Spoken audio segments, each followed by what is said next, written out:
राष्ट्रीय राजधानी में कोविड-19 महामारी की रफ्तार पर ब्रेक लगने के साथ सरकार ने पाबंदियों में जारी छूट में और बढ़ोतरी की है। अनलॉक 6 के तहत दिल्ली में सोमवार से स्टेडियम, स्पोर्ट्स कॉम्प्लेक्स खुल गए हैं। स्टेडियम खोलने के साथ ही शर्त रखी गई है कि दर्शक यहां नहीं आ सकेंगे। दिल्ली सरकार ने इसके लिए औपचारिक आदेश जारी कर दिया है। इससे पहले दिल्ली में स्टेडियम या स्पोर्ट्स कॉम्प्लेक्स खोलने की इजाजत सिर्फ ट्रेनिंग के लिए थी। राष्ट्रीय स्वयंसेवक संघ के प्रमुख मोहन भागवत ने रविवार को कहा कि सभी भारतीयों का डीएनए एक है और मुसलमानों को डर के इस चक्र में नहीं फंसना चाहिए कि भारत में इस्लाम खतरे में है। वह राष्ट्रीय मुस्लिम मंच द्वारा हिंदुस्तान प्रथम विषय पर आयोजित एक कार्यक्रम में बोल रहे थे। उन्होंने कहा कि लोगों में इस आधार पर अंतर नहीं किया जा सकता कि उनका पूजा करने का तरीका क्या है। महाराष्ट्र के पूर्व मुख्यमंत्री देवेंद्र फडणवीस अक्सर उद्धव ठाकरे सरकार पर निशाना साधते हुए नजर आते हैं, लेकिन हाल ही के दिनों में बीजेपी और शिवसेना की बढ़ती नजदीकियों के बाद रविवार को उन्होंने यह कहकर सबको चौंका दिया कि शिवसेना उनकी दुश्मन नहीं है। जब एक पत्रकार ने उनसे पूछा कि क्या दोनों दलों के फिर से साथ आने की संभावना है, तो उन्होंने जवाब देते हुए कहा कि स्थिति को देखते हुए उचित निर्णय लिया जाएगा।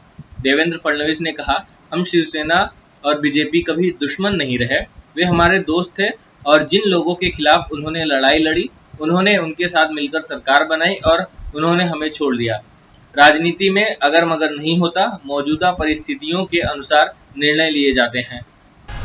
करीब 3 सालों के बाद राष्ट्रीय जनता दल सुप्रीमो लालू यादव आज अपने पार्टी नेताओं और कार्यकर्ताओं के साथ वर्चुअल माध्यम से रूबरू होंगे।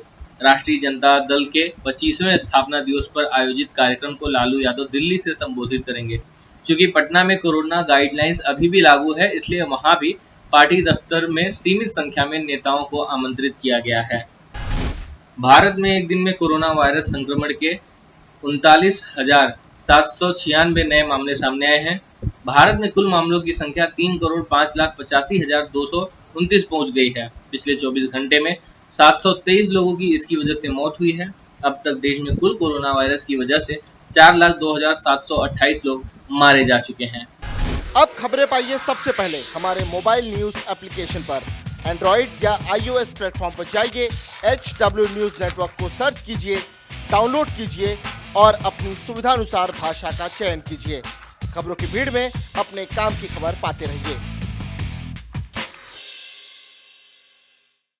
अब खबरें पाइए सबसे पहले हमारे मोबाइल न्यूज एप्लीकेशन पर।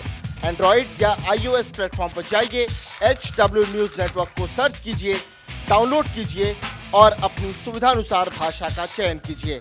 खबरों की भीड़ में अपने काम की खबर पाते रहिए।